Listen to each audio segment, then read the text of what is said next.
আপনার হাতে থাকা সোনার আংটি বা গলার হারের দিকে কখনো তাকিয়ে ভেবেছেন এর উৎস ঠিক কোথায়? আমরা হয়তো ভাবি কোনো খনি থেকে এসেছে, কিন্তু যদি বলি এর প্রতিটি পরমাণু এক মহাজাগতিক মহাকাব্যের সাক্ষী। এর জন্ম হয়েছিল পৃথিবী সৃষ্টিরও কোটি কোটি বছর আগে, মহাবিশ্বের সবচেয়ে ভয়ঙ্কর আর শক্তিশালী কিছু বিস্ফোরণে।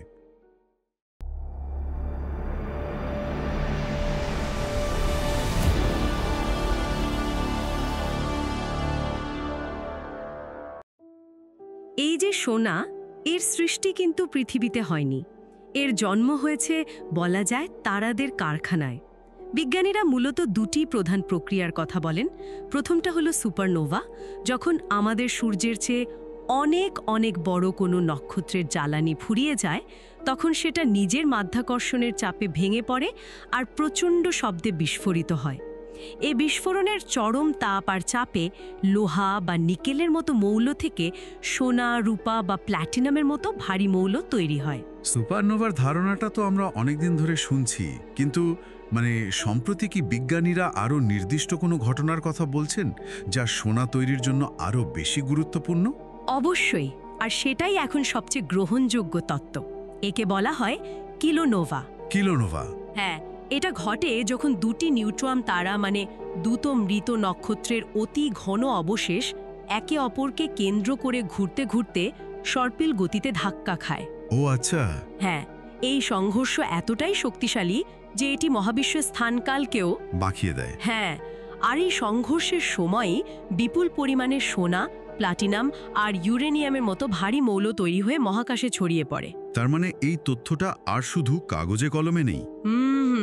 বিজ্ঞানীরা নিজেদের চোখে এটা ঘটতে দেখেছেন। এটা তো অসাধারণ এক আবিষ্কার। হ্যাঁ, 2017 সালে বিজ্ঞানীরা প্রথমবারের মতো এমন একটি কিলোনোভা পর্যবেক্ষণ করেন, আর সেখান থেকে আসা আলো বিশ্লেষণ করে সোনার অস্তিত্বের সরাসরি প্রমাণ পান। এটা ছিল মহাজাগতিক গবেষণায় একটা যুগান্তকারী মুহূর্ত। তাহলে সেই মহাজাগতিক বিস্ফোরণের পর সোনা পৃথিবীতে এলো কিভাবে? ব্যাপারটা ভাবলে অবাক হতে হয়। বিস্ফোরণের পর সোনা সহ অন্যান্য ভারী মৌলগুলো মহাকাশে ধূলিকণা আর গ্যাসের মেঘ হিসাবে ভেসে বেড়ায় কোটি কোটি বছর ধরে। এরপর প্রায় 450 কোটি বছর আগে যখন আমাদের সৌরজগৎ তৈরি হচ্ছিল, তখন এই ধূলিকণায় একত্রিত হয়ে গ্রহাণু তৈরি করে। পৃথিবী যখন তার শৈশবে ছিল, তখন কোটি কোটি বছর ধরে চলেছে এক মহাজাগতিক স্বর্ণবৃষ্টি। স্বর্ণবৃষ্টি? হ্যাঁ, সোনা সমৃদ্ধ গ্রহাণু আর উল্কাপিণ্ড পৃথিবীতে আছড়ে পড়েছে এবং পৃথিবীর গভীরেই সম্পদ জমা হয়েছে। তাহলে পৃথিবীতে যা সোনা আছে তার পুরোটাই মহাকাশ থেকে আসা এক উপহার। কিন্তু এর পরিমাণটা ঠিক কতটা? খুবই সীমিত, আর এই সীমিত যোগানই সোনার আকাশ ছোঁয়া মূল্যের প্রধান কারণ। একটা ধারণা দিই, তাহলে বিষয়টা পরিষ্কার হবে। বলুন। আজ পর্যন্ত মানব ইতিহাসে যত সোনা উত্তোলন করা হয়েছে, সবটুকু দিয়ে মাত্র 3টা অলিম্পিক সাইজের সুইমিং পুল ভর্তি করা যাবে। মাত্র 3টা? বলেন কি, পৃথিবীর সমস্ত সোনা মিলিয়ে এতটুকু? এই তথ্যটাই তো সোনার দাম কেন এত বেশি তার অর্ধেকটা বলে দেয়। অবিশ্বাস্য। ঠিক তাই, এই চরম বিরলতায় এর মূল্যের প্রধান কারণ। এর সাথে যোগ করুন এর অসাধারণ কিছু বৈশিষ্ট্য, যেমন সোনায় কখনো মরিচা ধরে না, এটা ক্ষয় হয় না, আর বিদ্যুতের দারুণ পরিবাহী। এই স্থায়িত্বের কারণেই তো হাজার হাজার বছর ধরে মুদ্রা, অলংকার এবং আভিজাত্যের প্রতীক হিসেবে এটা টিকে আছে। আর এই বিরলতাই সোনাকে পরিণত করেছে এক অর্থনৈতিক নিরাপত্তায়। যখন বিশ্ব অর্থনীতিতে ঝড় ওঠে, ধরুন মুদ্রাস্ফীতি বাড়ে বা ডলারের দাম পড়ে যায়, বিনিয়োগকারীরা তো এই সোনার তরী ধরেই বাঁচতে চায়, তাই না? একদম। তখন সোনাকে বলা হয় সেফ হেভেন বা নিরাপদ আশ্রয়। বিনিয়োগকারীরা স্টক মার্কেট থেকে টাকা তুলে সোনায় বিনিয়োগ করে, ফলে আন্তর্জাতিক বাজারে এর চাহিদা বেড়ে যায় আর দামও বাড়তে থাকে। আচ্ছা। নিউ ইয়র্কের কমোডিটি এক্সচেঞ্জ বা কোমেক্স এর মতো বাজারে সোনার ভবিষ্যৎ দাম নির্ধারিত হয়, যা পুরো বিশ্বের বাজারকে প্রভাবিত করে। এই আন্তর্জাতিক বাজারের ঢেউ তো সরাসরি আমাদের দেশের জুয়েলারি দোকানে এসে লাগে। বাংলাদেশে এই দামটা ঠিক কিভাবে নির্ধারিত হয়? বাংলাদেশে সোনার দাম নির্ধারণের দায়িত্ব হলো বাংলাদেশ জুয়েলার সমিতি বা বাজুসের। তারা কয়েকটি বিষয় বিবেচনা করে আর কি। প্রথমত, আন্তর্জাতিক বাজারের দাম। দ্বিতীয়ত ডলারের বিনিময় হার, কারণ সোনা তো আমদানি করতে হয় ডলারে। ঠিক। তৃতীয়ত সরকারের আমদানি শুল্ক ও ভ্যাট, আর সবশেষে দেশের অভ্যন্তরীণ বাজারের চাহিদা।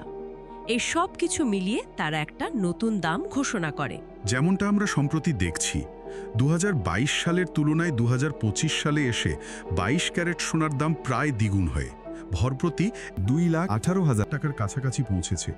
এর পেছনে যেমন বিশ্ববাজারের প্রভাব আছে, তেমনি আমার মনে হয় দেশের অভ্যন্তরীণ ডলার সংকট একটা বড় কারণ। ঠিক বলেছেন।